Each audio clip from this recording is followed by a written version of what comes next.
Come ha detto la mia amica Rossella Pellerino, questi sono tre trovatori che potremmo definire i preferiti da Dante, proprio per la ricorrenza, no? Ne parla nel De Vulgare Eloquenza, poi li mette nella commedia, insomma, non sono naturalmente tutti i trovatori che Dante conosce, anzi ve ne sono altri che lui conosce, dobbiamo supporre più o meno bene come questi, ma certo questi tre sono i tre che lo accompagnano molto nella sua vicenda di poeta e nella sua vicenda di persona, di studioso, di intellettuale che riflette sulla storia della poesia e della letteratura. Peraltro questi tre trovatori sono anche i maggiori, diciamo fra i maggiori di tutta la tradizione lirica doc. Cioè Dante sceglie bene, no? Sono praticamente tutti e tre contemporanei, diciamo attivi nella seconda metà del XII secolo, più nella seconda parte della seconda metà che nella prima, ma insomma diciamo seconda metà del XII secolo, dagli anni 70 di quel secolo fino alla fine, che è il periodo più felice, più produttivo, più bello se vogliamo, di tutta la tradizione lirica doc, che come permetto di ricordarvi è molto lunga, è lunga quasi due secoli, perché va dagli inizi del XII secolo fino alla fine del XIII. Anzi, se consideriamo quelli che generalmente nelle storie letterarie si chiamano gli epigoni, gli ultimissimi trovatori, si arriva agli inizi del XIV, cioè i primi anni del 300. Cioè quindi Dante aveva dei trovatori suoi contemporanei, più o meno, o quasi. Sono tutti e tre trovatori, come dire, di buonissima origine, perché vengono tutti e tre, spero che si veda, questa è una cartina estratta da un manuale francese che indica tutte le corti, le corti e anche i centri religiosi che hanno avuto una qualche funzione nello sviluppo e nel sostegno al movimento trovadorico. Ho cerchiato in rosso l'area da cui vengono sostanzialmente tutti e tre. Poi si sono spostati, ovviamente, i trovatori si muovono, ma vengono tutti, diciamo, dal Limosino. Opportunamente Rossella ricordava che Giraud viene chiamato da Dante nel Purgatorio quel di Limosì, perché era famoso, insomma, però non è l'unico. In realtà anche Bertrand de Born è un limosino, viene da quel, non so se si riesce a leggere, viene da quel piccolo centro che lì in francese è scritto Hautefort, no? Altaforte o Hautefort in provenzale, e Arnaud Daniel viene da un pochino più a sud, diciamo molto vicino a Périgueux, e quindi è un perigordino, se vogliamo, è del Périgord o del Limosino meridionale. Vengono tutti da quell'area, un'area che ha avuto una grande importanza nello sviluppo dei trovatori, della poesia dei trovatori, eccetera. Vi dicevo prima, non sono tutti i trovatori che Dante conosce, certamente no. Dobbiamo però tener conto anche di un'altra cosa, e cioè che anche nei confronti di questi tre trovatori, di nuovo lo ha accennato nella presentazione prima Rossella, Dante cambia, no? Si scontrano delle variazioni. Noi tendiamo, come sempre, a pensare che insomma un autore è più o meno sempre lui. Ecco, questo in genere non è vero, e certamente non vero per Dante, no? Perché Dante modifica la sua considerazione della letteratura, della poesia, dei trovatori in particolare, nel corso della sua attività, e modifica anche, se vogliamo, l'opinione, il modo di vedere anche questi tre trovatori, che sono indiscutibilmente quelli soprattutto Guiraud de Bornelli e Arnaud Daniel, quelli che lui conosce meglio, su questo non c'è dubbio. Noi sappiamo quasi niente, non andiamo oltre, sì, possiamo fare il censimento di tutti i trovatori che Dante nomina, che mette dei possibili riferimenti, delle possibili fonti trovatoriche, però di fatto noi non sappiamo niente, o quasi niente, di quanto Dante conoscesse la poesia dei trovatori e di come la conoscesse. Leggeva dei libri, sentiva ancora dei componimenti, dei giullari che cantavano, non lo sappiamo. Non sappiamo, sicuramente Dante li conosce presto, perché li conosce prima dell'esilio, perché certe cose che si trovano nella Vita Nova non si spiegano se Dante non conoscesse già i trovatori, ma probabilmente li ha conosciuti poi meglio ancora dopo, cioè durante l'esilio, li ha conosciuti probabilmente a Bologna, li ha conosciuti nel Veneto, dove Dante è stato, e non c'è tempo per approfondire, ma ricordo che il Veneto, o se vogliamo l'Italia nord-orientale, è l'area di maggiore, se vogliamo, sicuramente di maggiore diffusione della poesia dei trovatori in forma scritta. La fortuna, qui c'è tutto il discorso nel quale non entro, ma della fortuna dei trovatori in Italia, nell'Italia settentrionale soprattutto, anche qui da noi, anche nel nostro Piemonte, però purtroppo in Piemonte non è stato prodotto nessun canzoniere, nessun libro che ci sia giunto. Magari sì, ma non ci è arrivato nulla. Quasi tutti i manoscritti, e sono parecchi, e sono tra i più importanti, che ci trasmettono una parte notevole, non quasi tutti, mi correggo, una parte notevole dei manoscritti, chiamiamo canzonieri, cioè i manoscritti antologici, che ci trasmettono la poesia dei trovatori, e tra essi alcuni dei più importanti in assoluto sono stati fabbricati in Italia. Quindi la presenza dei trovatori, diciamo nei decenni immediatamente precedenti l'attività di Dante, ma ancora nel periodo in cui, insomma, ancora dopo la sua nascita, diciamo negli anni 60, 70, 80 del XIII secolo, doveva essere notevole. Quindi Dante deve aver avuto molte occasioni di incontrare i trovatori. Però Dante cambia l'opinione che ha di lui. Noi dobbiamo tenere presente, non solo in funzione dei trovatori, ma adesso ci interessa questo, che il Dante della Vita Nova, il Dante delle rime, il Dante del De Vulgari Eloquentia non è il Dante della commedia. È un letterato diverso, ed è anche un uomo probabilmente diverso.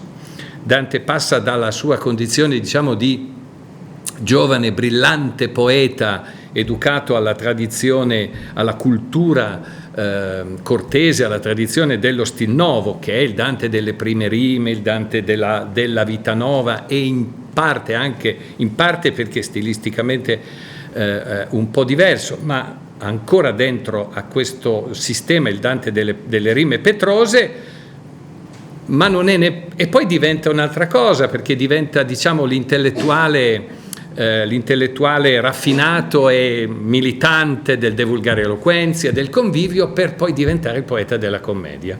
E non dico che Dante è, perché io non lo so, non sono un dantista, però è un autore, è un artista ed è un uomo diverso da quello che era prima. Quindi Dante brucia delle esperienze, consuma delle esperienze, e consuma anche la valutazione dei suoi trovatori. Per la presentazione dei nostri tre trovatori io mi allineo non all'ultimo Dante, lo ricorderemo, certo, ne parleremo, ma mi allineo al Dante, diciamo, intermedio, il Dante che, come ricordava Rossella prima, il Dante del De Vulgari Eloquentia, cioè il Dante dei primi anni del 300. Questa collocazione è naturalmente più utile ai nostri fini, dal momento che il nostro obiettivo non è Dante, ma sono i nostri tre trovatori, anche se ogni tanto, anche se visti attraverso o considerati in certi aspetti attraverso gli occhi di Dante, la cui visione è interessante e utile oltre anche per noi, perché Dante si colloca in una posizione di diciamo, di passaggio nella storia dello sviluppo della poesia lirica e in particolare della poetica della poesia amorosa, perché Dante è già oltre, Dante non appartiene più alla tradizione cortese completamente, nemmeno il Dante giovane. Dante paradossalmente, anche se il tempo che tra noi e lui è molto lungo, più di 700 anni, quest'anno si è fatto il 700° della morte, ma Dante è in qualche modo paradossalmente più vicino a noi che ai trovatori in certi momenti, perché la cultura cortese, che vuol dire poi la cultura delle corti feudali del secolo XII, questo è il significato di cortese, no? La cultura delle corti feudali del XII secolo, nella quale la poesia dei trovatori si iscrive perfettamente, almeno di questi trovatori, dei maggiori trovatori, e all'epoca di Dante questa cultura esiste. Non esiste più nella sua integrità, ci sono dei frammenti, ci sono dei pezzi,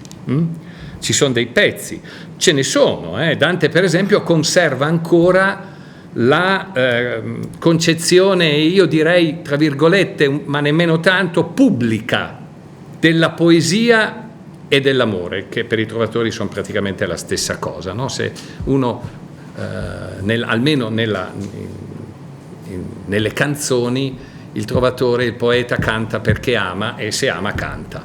Vi è una dichiarata identità che naturalmente noi non dobbiamo intendere in senso, scusate l'abitudine a fare il professore, non dobbiamo considerare in senso così post-romantico, soggettivistico, eccetera, ma lo dobbiamo considerare nel senso che quell'amore lì, come dirà anche Dante nel Purgatorio, no? Io mi sono un che quando amor mi ispira noto, e a quel modo che hai ditta dentro vo significando, che non vuol dire che fa poesia perché è innamorato, ma vuol dire che l'amore, quell'idea di amore lì, è la regola che guida la sua attività poetica, anche quando parla d'altro, anche quando non parla d'amore. Dante non è che parli poi sempre d'amore, no? Ci sono tutte le rime dottrinali, le rime allegoriche, insomma, quelle del convivio, per capirci. Dicevo, rimane la concezione pubblica dell'amore e rimane una cosa importante, perché se l'amore è una cosa pubblica, conseguentemente l'amore è un'esperienza morale, è una cosa alla quale noi facciamo un po' di fatica, no, a adeguarci, perché l'amore perché noi siamo inquinati, se posso dire, da medievista, dal post-romanticismo, e quindi non riusciamo a vederlo. Ecco, per capire la poesia medievale dobbiamo dimenticarci questa cosa qui, dobbiamo dimenticarci Baudelaire, dobbiamo dimenticarci anche il mio adorato Giacomo, intendo Leopardi. Dobbiamo dimenticarcela quella roba lì, dobbiamo andare prima, no? L'amore è una cosa pubblica, fa parte della cultura della corte, ovviamente, della cultura della corte, ed è un distintivo che è una divisa, no? Ovviamente essendo pubblico e avendo delle regole che fanno parte della civiltà della corte, che è un luogo di civiltà, non c'è tempo, ma Dante e prima di lui molti altri, ma ancora Dante e altri autori suoi contemporanei descrivono la corte come il luogo di ogni, non solo delizia, ma il luogo della moralità, il luogo dove stanno le persone per bene, no?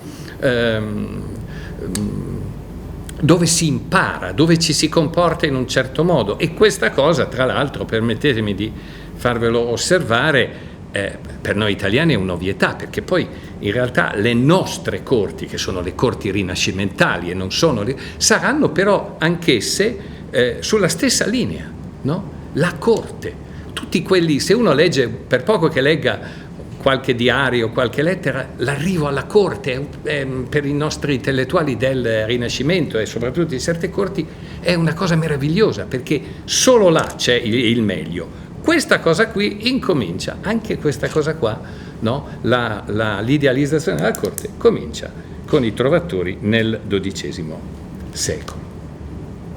Vi dicevo, ci collochiamo all'altezza del De Vulgare Eloquentia Io adesso non so se riuscite a vederla abbastanza bene, provo a ingrandirla un po', ma temo... Questa è una tabellina che non l'ho fatto per voi, l'ho presa da un mio corso, ma mi sembrava utile.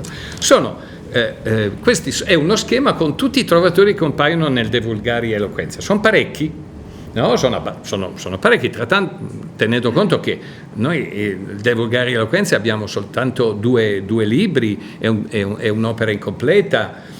Quelli che vedete marcati di giallo sono i nostri 3, che come vedete sono quelli, a parte Bertrando, ma se ci riferiamo soprattutto a Giraud e a Arnaud, sono quelli più presenti, più citati, no?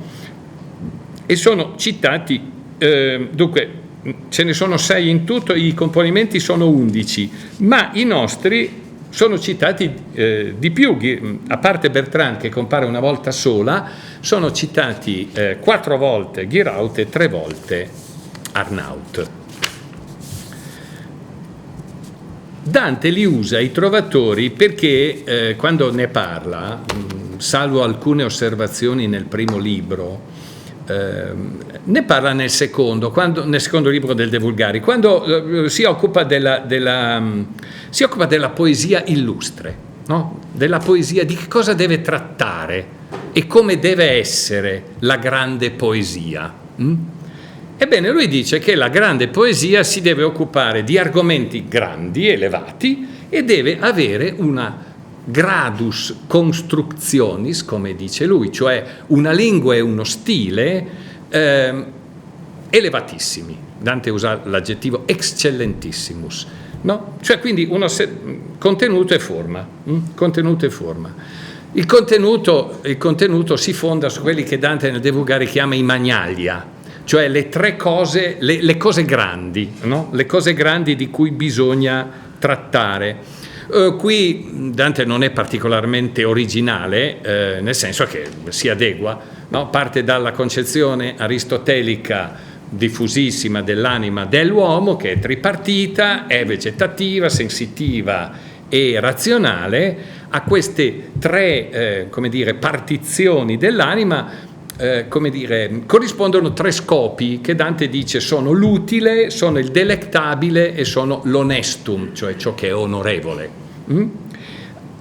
A queste 3 cose corrispondono 3 obiettivi, o meglio 3 modalità in cui questi obiettivi, l'utile, il delectabile e l'onestum, si raggiungono, e che sono salus, venus e virtus. Salus, cioè potremmo tradurre non tanto salute, direi la conservazione di sé, la conservazione della vita, l'autoconservazione potremmo tradurre. Venus, che è l'amore, o meglio, che è la funzione riproduttiva, se vogliamo, e poi la virtus, no? Che corrisponde all'anima razionale. Questi 3 modi, questi 3 scopi e modi hanno si realizzano in azioni concrete. E Dante dice: l'utile si realizza nell'armorum probitas, cioè nella poesia delle armi. Per la poesia è la poesia delle armi, diciamo nel valore delle armi, l'armorum probitas. Il delectabilis, l'anima sensitiva, si manifesta nell'amoris accensio, cioè la passione amorosa, e l'anima razionale lui dice nella directio voluntatis, che generalmente i traduttori del De Vulgari traducono con rettitudine. Direi piuttosto nella capacità di autogovernarsi, di condursi, la directio voluntatis. Eccoli lì. I nostri 3 trovatori vengono, assieme ad altri poeti che sono anche poeti italiani, vengono infilati lì. Cioè Bertrand de Born per la poesia delle armi, Arnaud Daniel per l'Amoris Accensio, per la passione amorosa, Giraud e Bornel per la virtù, per la directio voluntatis.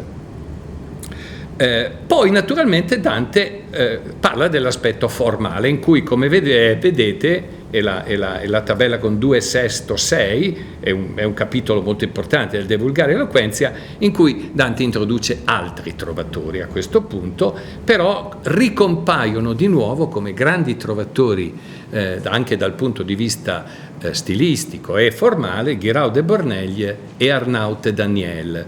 Arnaud Daniel poi ricompare ancora perché Dante dopo un po' fa un discorso di tipo metrico e Arnaut e Guiraud compaiono di nuovo tutti e due quando Dante fa dei discorsi di tipo metrico. Scusate, perché Guiraud compare nel capitolo in cui dice che vi sono dei poeti ed è una buona cosa che aprono i loro componimenti con l'endecasillabo, ed ecco di nuovo Guiraud, e poi Arnaut invece viene citato per quello che era diciamo, la cosa per cui era probabilmente più noto, e cioè quella che Dante chiama la stanza senza rima, la strofa senza rima, o dal punto di vista musicale la poesia a oda continua, cioè la poesia che ha le cui strofe non hanno ripetizioni melodiche. Generalmente le strofe avevano ripetizioni melodiche come avevano ripetizioni rimiche della rima. Invece Arnaut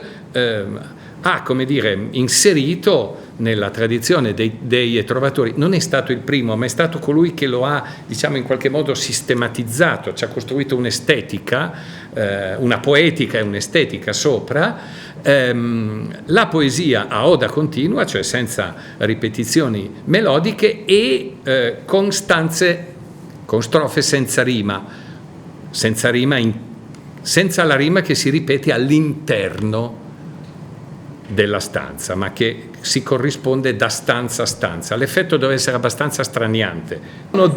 Ci sono due generi, diciamo, principali, due generi metrici principali. Uno è la canzone, che avrà una tradizione amplissima. Pensate alla tradizione poi della canzone italiana, della tradizione lirica italiana, che diventa un capolavoro metrico, la canzone di Petrarca e così via. L'altro è il sirventese. La canzone, quando questi due generi si stabilizzano, la canzone è il genere in cui si parla d'amore, cioè è il genere in cui si parla di una donna, che in genere è una dama, se ne canta l'amore e le lodi.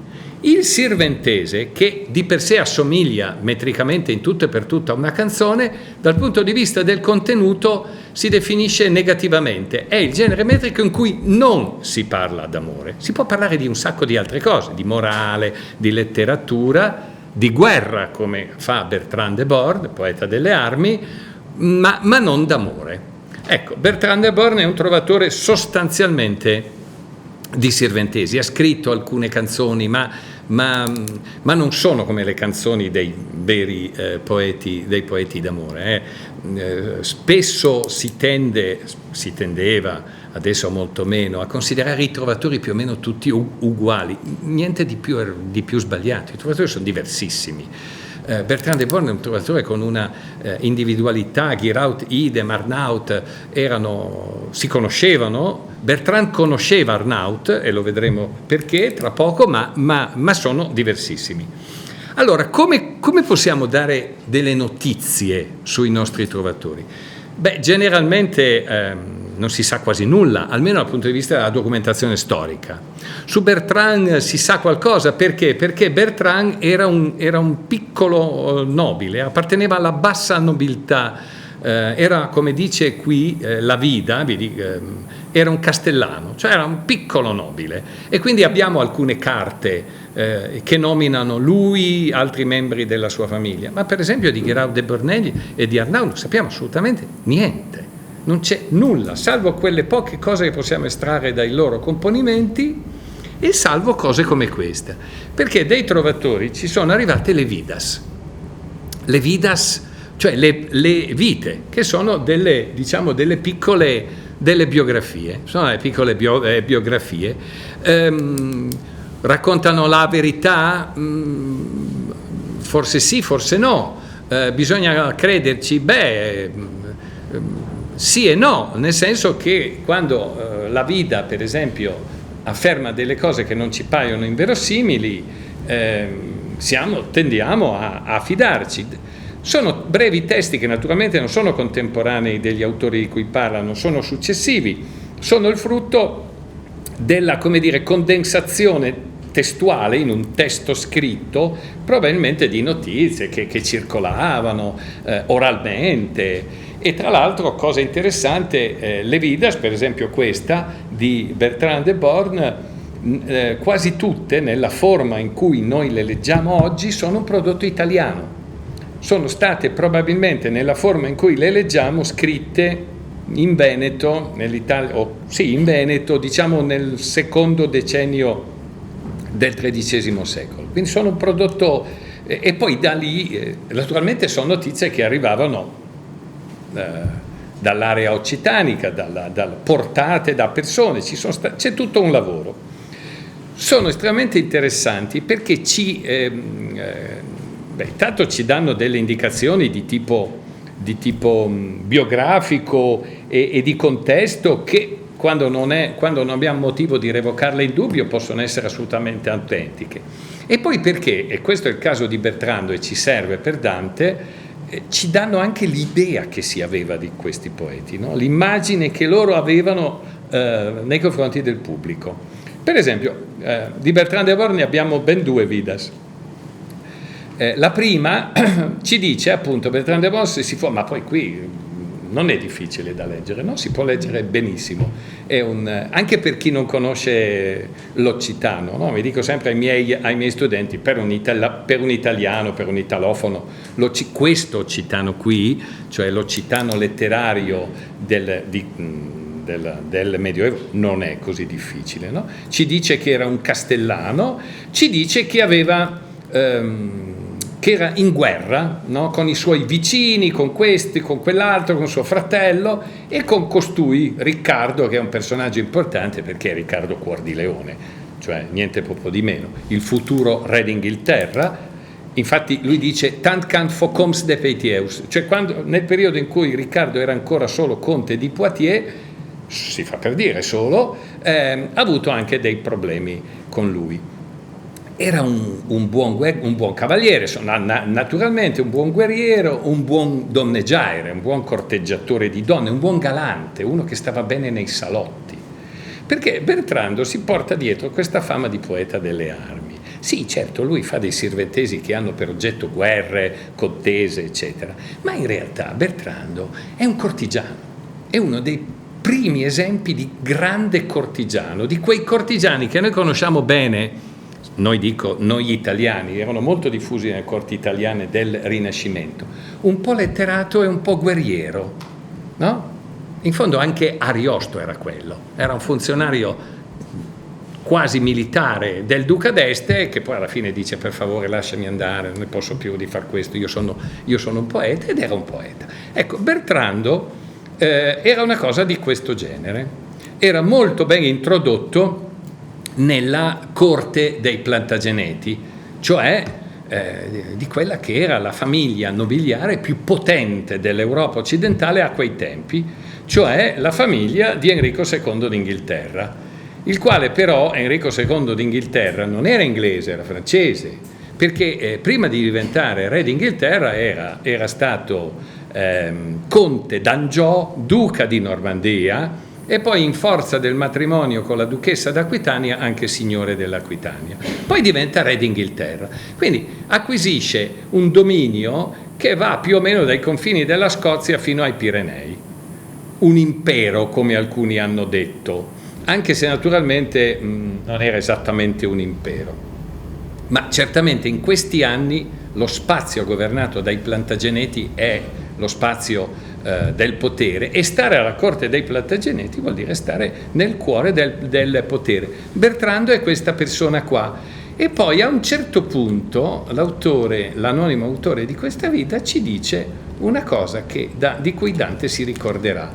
Ci dice che Segner era totas ves cansevolia, quando gli pareva, era dominatore del re Enrico II d'Inghilterra, del figlio de lui, il re giovane, quello di cui parla Dante, cioè Enrico anche lui, Enrico il giovane, E tot temps volia che gli haguessen guerra insems lo paire, il fils e il fraire, cioè Riccardo Quardileone, che era fratello di Enrico il Giovane.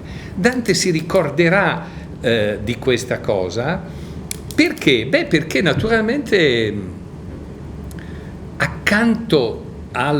noi dobbiamo supporre che accanto al Bertrando poeta, che ripeto è un poeta delle armi, sì, è un poeta, come dire, è un cortigiano che sta per lo più alla corte dei Plantageneti e che si inserisce perché è il rappresentante di una piccola nobiltà che ha i suoi interessi, si inserisce, cerca di inserirsi nella grande politica che è la politica dei re, di Enrico II d'Inghilterra, ma anche del re di Francia e naturalmente dei figli del re d'Inghilterra, soprattutto di Riccardo, che è il conte di Poitiers e duca d'Aquitania anche, perché la madre, Eleonora, gli portava questo titolo, e quindi cerca di inserirsi lui come altri piccoli e medi rappresentanti dell'aristocrazia feudale, semplicemente per difendersi. È quello che farà qualsiasi nobiltà intermedia, no? La stessa cosa avviene,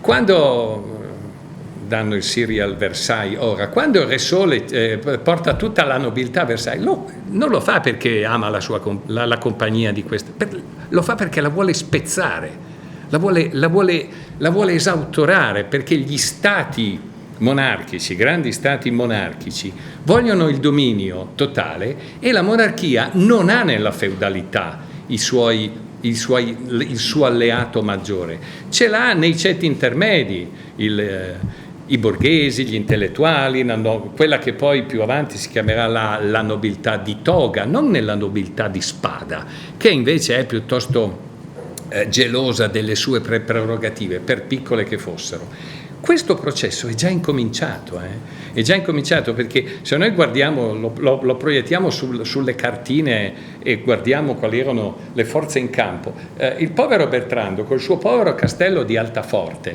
di cui oggi non rimane quasi più niente, stava giusto in mezzo, praticamente sul confine tra l'area di influenza plantageneta e l'area di influenza francese, l'area di influenza di un re che è uno dei più grandi re che la Francia abbia avuto, Filippo II, detto appunto Augusto, il padre della monarchia francese, il quale alla fine poi vincerà e spazzerà via tutti e rimarrà solo vincitore, ma questo avverrà dopo, molto dopo, quando questo tempo è tramontato.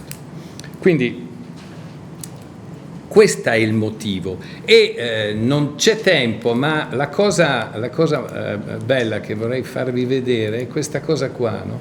Dante cita di Bertrand de Born questo sirventese: non può smudare un ciantar non ne sparga. Dice: non posso star zitto, non posso aspettare a divulgare un sirventese. Perché? Perché finalmente c'è di nuovo la guerra, c'è di nuovo la guerra tra Riccardo Quardileone e il re di Francia e Filippo, e naturalmente c'è fuoco e sangue, e poi c'è tutta questa bellissima cosa, ci sono in questa prima strofa, lui dice che ci sono gli accampamenti, ci sono le tende, e poi dice in questi bellissimi 2 versi. È un poeta di grande talento, Bertrand de Born. Non è un poeta amoroso, è un poeta di grandissimo talento. Anche se forse, se tornasse vivo adesso, si stupirebbe del fatto che noi lo studiamo così tanto, ma è veramente un poeta di grande talento. E dice: noi ci incontreremo a migliaia e a centinaia, no? C'è tutto l'orgoglio, il piacere, questa è gente che ama la guerra. Anche Bertrando la ama, non la fa però, e ce lo dice poco dopo, non la fa perché la guerra costa, ci si può fare male, insomma, però la ama tutto lo spettacolo della guerra, no? Al punto che sic apres nos enchantom de la gesta, perché dopo qualcuno canterà di noi, no? Questa, però dopo aver lodato eccetera eccetera che Riccardo fa questo e quello, dice sì, io sarei andato, avrei ricevuto dei colpi sul mio scudo e avrei fatto vermiglio il mio gonfalone bianco del sangue dei suoi avversari, però per adesso aspetto, men soffrisca e men pauc. Dice, sto un po' in qua, perché no che non, che è il soprannome che lui dà a Riccardo, una certa confidenza, sì e no, perché lo prendeva in giro perché era indeciso. Vedo che un dat mi plomba, che vuol dire letteralmente mi piomba un dado, cioè mi trucca un dado col quale giochiamo, cioè mi frega, mi inganna. No? Perché? Perché non gli dai soldi per combattere.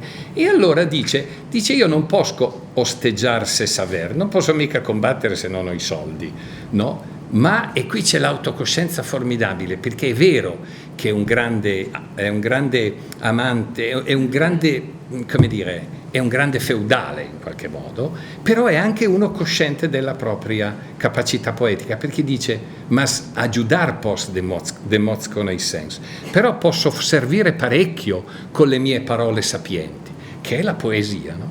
Perché il sirventese, c'è chi ha detto che il sirventese è un po' come la propaganda dei nostri giorni, i giornali. No, secondo me esagera, non è così. Certo ha una funzione però pratica, no? Nel senso che è un prodotto artistico il sirventese, è comunque un prodotto artistico, ma è un prodotto artistico che ha la funzione, è una poesia, che ha la funzione però di muovere, di smuovere gli altri a tante cose, tra cui anche al combattimento. E lui dice che può servirsi delle parole e scuta al colle e ciapella in testa. È bellissima questa immagine, cioè non facendo niente, perché quando un cavaliere ha lo scudo al collo vuol dire che non combatte, perché se lo legavano qui e lo buttavano dietro, e il chapelle non è l'elmo, è la cuffietta che portavano sotto l'elmo per non farsi male al cuoio capelluto quando poi indossavano quelle terribili scatolette di sardine che erano le armature medievali.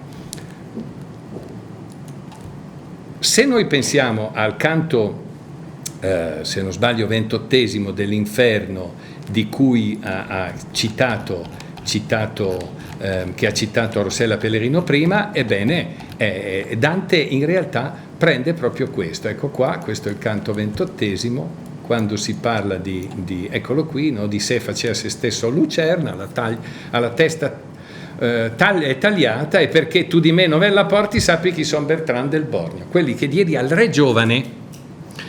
Tutti lo stampano minuscolo, ma i dantisti sbagliano, andrebbero stampato maiuscolo, perché era il suo soprannome, lo Rei Giove, no? Enrico, figlio di Enrico II, i mai conforti, cioè i cattivi consigli, no? Io feci il padre e il figlio in sé ribelli, ed è praticamente quello che viene detto nella vita.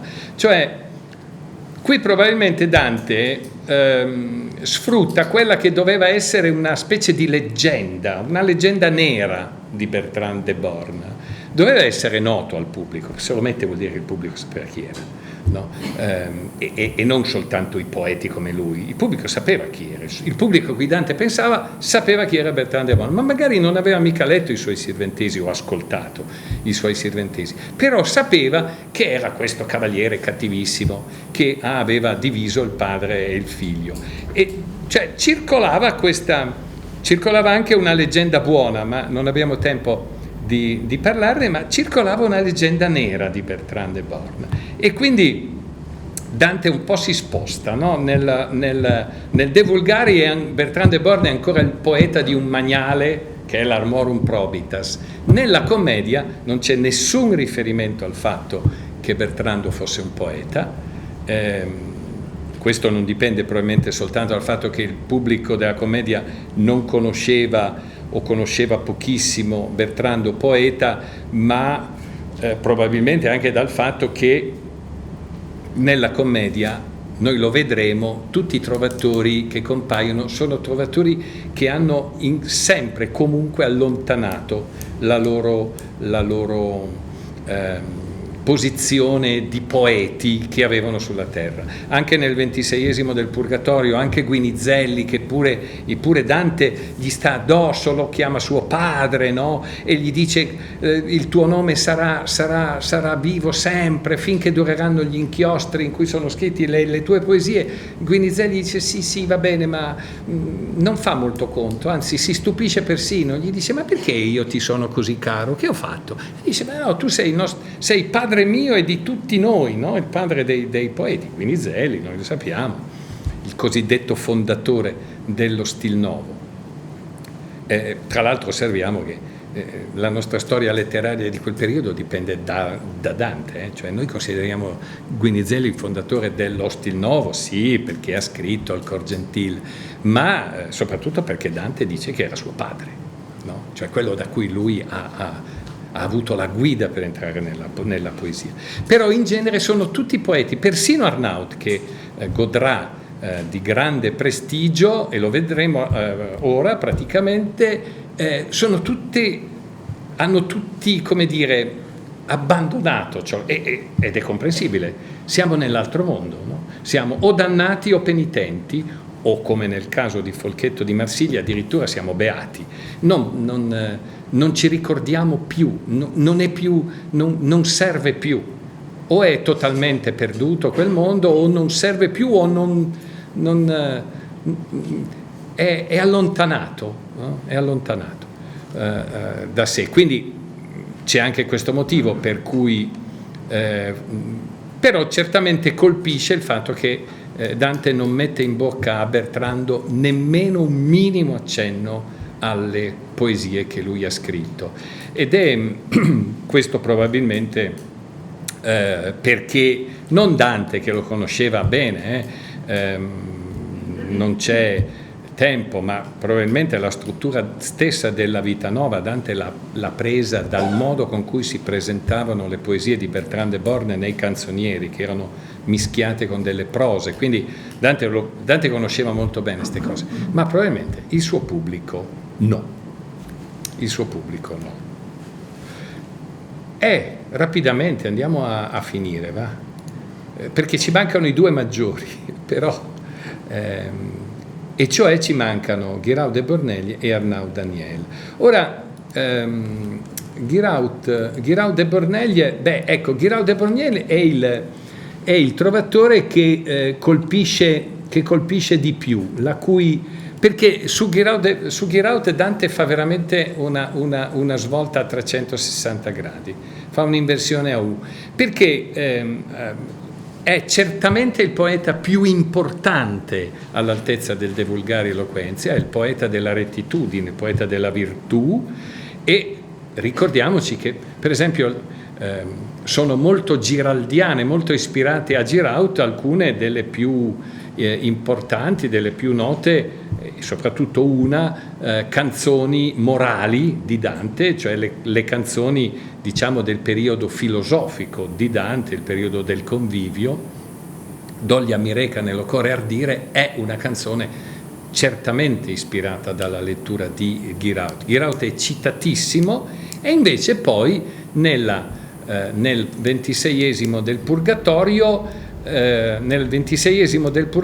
per bocca di Guinizelli viene allontanato, no? Viene chiamato soltanto quel di Lemosy, ma Guinizelli dice: guarda che il più bravo, quando indica in quel famosissimo, bellissimo episodio, quando dice guarda che tu apprezzi me, ma quello lì quelli che ti cerno col dito, ed è Arnaud, noi lo scopriremo dopo, Arnaud Daniel, celeberrimo verso, fu miglior fabbro del parlar materno. Dice: lascia dir gli stolti, cioè i cretini.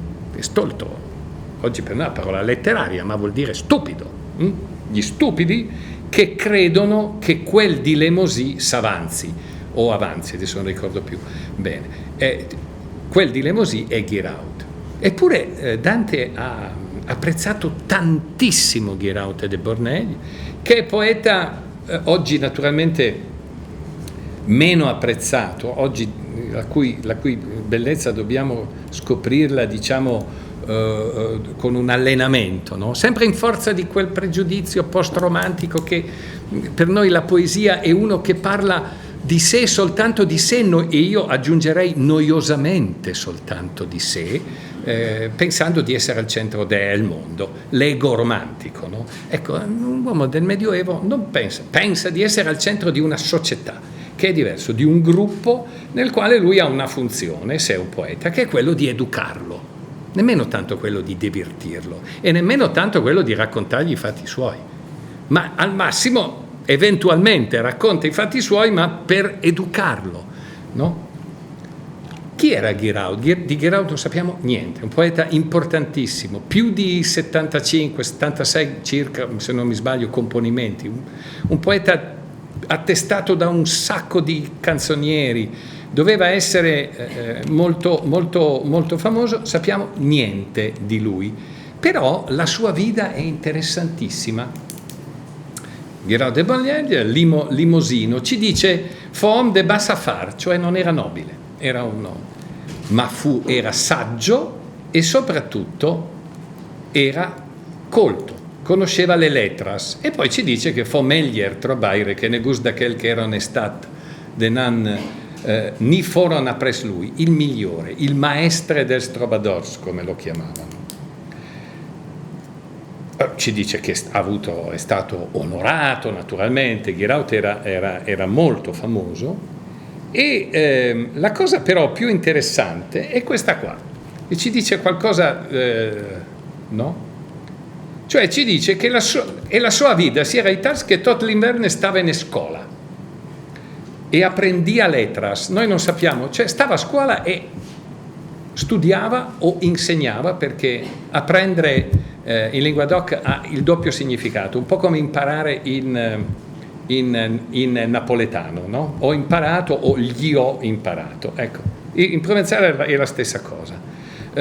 Io personalmente propendo sull'insegnava, e invece tutta l'estate andava per corso, cioè faceva delle tournée, andava in giro ed era così, come dire, importante, che menava a sé dos cantadors che cantavano la sua cansos, cioè non cantava neppure più lui, aveva i suoi esecutori personali, no? Quindi questa cosa ci delinea la figura di un poeta colto, letterato, e poi c'è un altro piccolo particolare che viene scritto qui: «No volc mais mulier», non volle mai sposarsi, non volle mai moglie. Ora, per carità, magari non lo so, ecco, ma però abbinato all'idea, all'osservazione delle lettere e del fatto che lui stava in scuola, ci disegna il ritratto di un personaggio, di una categoria di persone molto, molto importante nel Medioevo, che sono i chierici. I chierici, che non erano dei sacerdoti, però appartenevano in qualche modo alla Chiesa, ed erano delle persone che studiavano e che poi si impiegavano variamente. Certo, io sarei stato un chierico se fossimo stati nel Medioevo, tutti quelli che insegnavano erano chierici, forse tutti i chierici ambivano a posti più importanti, non so, a diventare vescovo per esempio, che non era niente male nel Medioevo, però spesso, come dire, c'era sovrabbondanza d'offerta, la manodopera intellettuale era tanta e quindi questi si impiegavano in vario modo, per esempio nelle corti a fare i pedagoghi, che è il mestiere che i letterati hanno fatto fino al XIX secolo, peraltro. Il pedagogo a casa, se non erano ricchi di loro, se dovevano mantenersi. E quindi il fatto che non si è mai sposato ci delinea questa figura qui, perché il chierico, ancorché conosciamo chierici che, come dire, hanno avuto ed erano tombeur de femme eccezionali, in genere non si sposavano. In genere non si sposavano perché era la divisa, diciamo, del chierico, perché in qualche modo apparteneva alla Chiesa. Quindi la figura di un poeta estremamente colto, sì, e che Dante lo sceglie come maestro di virtù, perché la poesia di Guiraud, che è una poesia estremamente raffinata, molto colta, molto tecnicamente molto ricca, per esempio Dante ne cita parecchie, ma per esempio se noi andiamo a vedere, che so, cita numerose poesie, ma che potremmo prendere per esempio, per farvene vedere una, queste sono il file in cui ci sono, che fa parte di una pubblicazione recente, in cui ci sono tutte le poesie dei trovatori che vengono citate da Dante. Qui siamo ad Arnaut, potremmo guardare questa qua.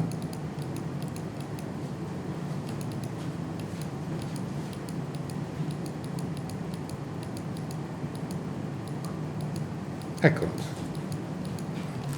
che Dante cita, che è per solaz revegliar, cioè per risvegliare. Solazzo è intraducibile, noi non possiamo tradurlo con l'italiano sollazzo, che ha un significato estremamente limitato. Il solazzo è la gioia della vita cortese, la gioia e il piacere della vita cortese. I trovatori la chiamavano solaz, solacium, il latino solacium. È un poeta morale, naturalmente, perché appunto questa è una poesia in cui Guiraud dice, insomma, la civiltà cortese non è più quella di un tempo e quindi bisogna risvegliare Solaz. Guiraud è il poeta di una moralità della poesia cortese molto sentita, molto forte. È un poeta d'amore anche, certo, ma come vi ho detto prima rapidamente, mi rendo conto, l'amore è una questione di moralità, non è una questione, non è una questione di sesso, in cui generalmente non si parla nella poesia dei trovatori, ma non è nemmeno tanto una questione di cuore. Io scherzando dico sempre ai miei studenti, la poesia d'amore non serve a fare all'amore, la poesia d'amore serve a riflettere sulla vita. Questa è la tradizione occidentale. E chi comincia questa cosa sono per l'appunto i trovatori. Guiraud è rappresentante di una visione morale dell'amore, cioè il servizio nei confronti di una dama è fonte di rettitudine, va fatto alla luce del sole, pubblicamente, va fatto secondo le regole di una società cortese che contempla tutta una serie di virtù molto importanti. Questa cosa piace molto a Dante e Dante la importa.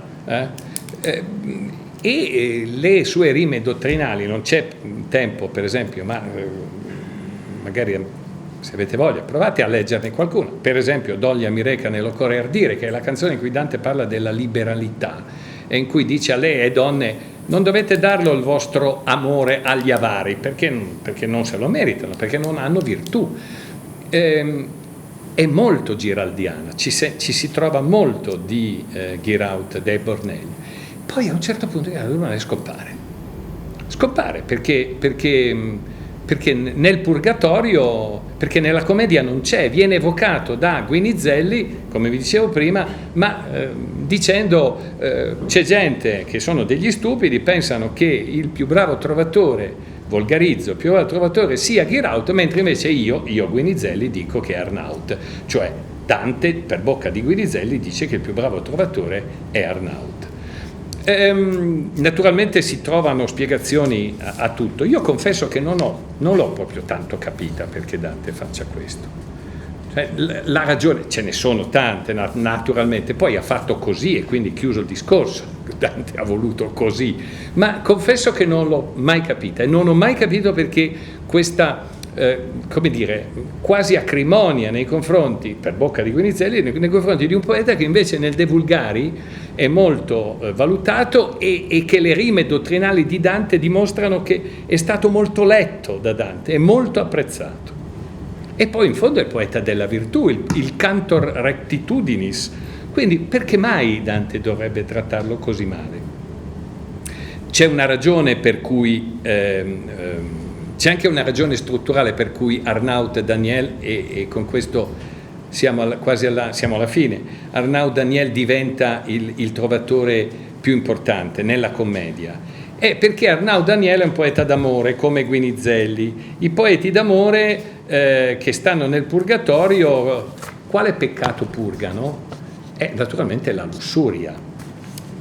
nel senso, non diamo a lussuria il significato che ha oggi in italiano, diamo il significato del fatto di un amore, diciamo, non lecito, non amministrato dai sacramenti della Chiesa. Questa è la lussuria. Se ci ricordiamo, la lussuria è il primo peccato che si incontra nell'inferno, perché è il peccato meno grave, mortale, Paolo e Francesca, poverini, ma è il primo. E quindi inversamente, visto che è il peccato meno grave, è l'ultimo del purgatorio, perché man mano che si sale lungo la montagna del purgatorio la pena diventa più breve, il peccato è meno grave. Quindi strutturalmente Dante, l'inferno incomincia con la lussuria, il purgatorio deve finire con la lussuria. E se ci devi mettere qualche peccatore, Dante poteva metterci. Però in effetti l'idea, questa sì è un'idea, mi permetto di dire, visto con gli occhi di Dante, è stato bravo, no? Perché cosa ci mettiamo nel purgatorio? Un lussurioso che però prima di morire, a differenza di Paolo e Francesca che sono stati trafitti dalla spada di Gianciotto e non hanno avuto il tempo di pentirsi, un lussurioso che esce dal letto della sua amante però prima di essere ammazzato dal marito di lei trova il tempo di pentirsi? Sì, poteva anche fare questo, ma forse meglio il poeta d'amore, che il poeta d'amore parla d'amore, magari è morigeratissimo, ma parla d'amore e noi lo sappiamo, Dante lo sa benissimo, la Chiesa l'ha detto, i filosofi l'hanno detto, esiste già nel Vangelo, basta pensare per commettere adulterio con una donna, quindi la lussuria sta nella testa e quindi nella testa ci sta la poesia, se tu sei un poeta d'amore sei un lussurioso. Quindi questa idea è veramente bella. È veramente una bella idea. Questo consente a Dante nel 26esimo del Purgatorio di fare un bel discorso sulla poesia e questo funziona. E quindi qual è il poeta d'amore per Dante? Sì, certo, il poeta d'amore per Dante è Arnaut, è giusto. Dante lo conosce benissimo perché lo imita in maniera forte nelle rime petrose, anche qui non c'è tempo, ma si potrebbero. La cosa che manca spesso purtroppo, ma il tempo è quello che è in queste conferenze, mi permetto di dirlo, è il tempo di guardare i testi, perché poi voi dovete fidarvi di quel che dico io se non lo conoscete già questa cosa. E quindi ha un senso che questo accada e forse i problemi sono da una parte quello che Guinizelli dice di Arnaut.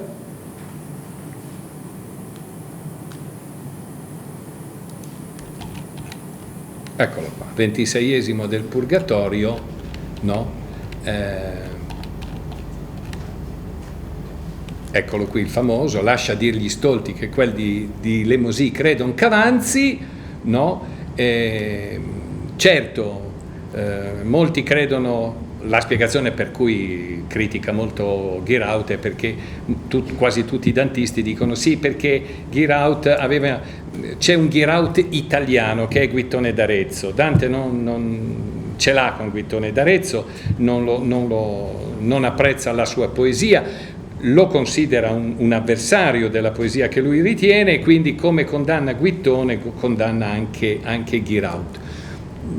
È possibile, ribadisco, io non me lo spiego però una durezza di questo genere. E poi naturalmente, però invece dall'altra parte c'è la celebrazione di Arnaut, con questi versi anche qui che posso dire che precedono solo gli altri. Va bene, miglior fabbro del parlar materno, e già lì bisognerebbe intendersi cosa vuol dire migliore di me che parlo, Guido, cioè comparativo di maggioranza, o migliore di tutti, comparativo assoluto, no? Come noi ancora oggi diciamo è il migliore, cioè l'ottimo. Ma se così fosse vorrebbe dire che Arnaud Daniele è il più grande poeta totale, in assoluto, perché del volgar materno, quindi di poeti occitani, francesi, italiani, di tutti.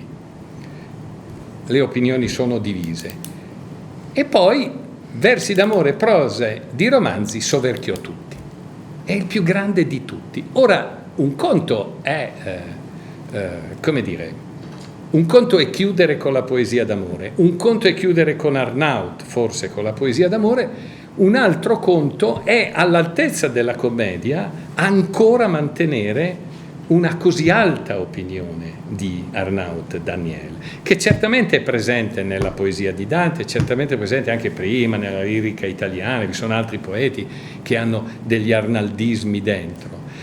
Arnaut è il poeta di quello che si chiama il trobarric, cioè il poetare prezioso, però questa spiegazione qui è una spiegazione effettivamente molto difficile. Dante lo celebra in maniera straordinaria perché, e qui chiudo, lo fa parlare in provenzale, in lingua doc. Lo fa parlare in lingua doc, che è l'unico personaggio che parla, l'unico punto in cui c'è qualcosa c'è una lingua che non sia l'italiano. Ci sono delle parole e dei passi in latino, ma quelli non contano perché il latino non è una lingua, è un'altra cosa per Dante. È una grammatica, è una lingua artificiale, è la lingua in cui parla Dio, la lingua è il codice in cui parla Dio, quindi non importa. Quindi è una celebrazione impressionante, no? Ed è la cosa bella è che Arnaut parla in provenzale, ma non parla come Arnaut. Questi versi sono estremamente semplici, mentre Arnaut aveva un dettato estremamente raffinato, complicato, il trobarric appunto, il trovare prezioso, il poetare prezioso. E poi non parla, Guinizelli parla di lui come poeta, ma Arnaut non parla di sé come poeta. Quindi, come dire, è come se Dante, qui siamo al 26esimo del Purgatorio, dopo c'è il paradiso terrestre, è finita. Il viaggio tra i dannati e i purganti è finito, e l'ultimo, come dire, non beato, l'ultimo umano, se vogliamo, se possiamo dire, l'ultimo che conserva ancora, l'ultima anima che conserva ancora il peso, una parte, se vogliamo, del peso della propria umanità passata, no? E Arnaut piange, infatti, no? Io su Arnaut che plor, piango, no? Consiros vei la passata folor, guardo preoccupato la follia passata. Quindi è l'ultimo, poi dopo si sale al paradiso terrestre, si incontra Beatrice e poi via, paradiso. Si passa al muro del fuoco, Dante si purga, non è nemmeno, diventa anche lui qualcosa di super umano, non è più il Dante che ha attraversato i due regni precedenti, è finita. Quelli che incontra sono beati, sono altra cosa, vedono Dio, quindi è come se Dante chiudesse, lasciasse con Arnaut che si nasconde alla fine nel fuoco, si ritira, no? Sparisce, è come se chiudesse i conti con la poesia cortese, perché Dante nella commedia non è un poeta, sì, ma è un poeta forse come immaginava gli antichi, come Virgilio, come l'idea che si faceva dei poeti greci, cioè è un creatore, non è più un poeta cortese, non è uno più che parla d'amore, di dame, ancorché bellissime, non è più nemmeno il poeta di tanto gentile o quello che volete voi, no? È un profeta di un mondo nuovo, diverso, è il profeta di quello che dovremo essere. Difficile mettersi nella sua testa, ma l'impressione di molti, mia assoluta, è che questo fosse Dante. Quindi è come se la spegnesse la poesia cortese e nello stesso tempo però la celebra in maniera potentissima, perché fa parlare Arnaut. È vero che Arnaut non ci dice che è un poeta, che è stato, ma Guinizelli ci dice che è stato un grande poeta, con una scelta d'umiltà che sta benissimo nel Purgatorio, no? Chi sono io? Lui è grandissimo. Arnaut non lo dice, però parla in provenzale, cioè parla nella lingua della poesia, o almeno nella lingua che prima di Dante e degli Stinovisti era la lingua della poesia. Scusate, sono andato un po' oltre il tempo.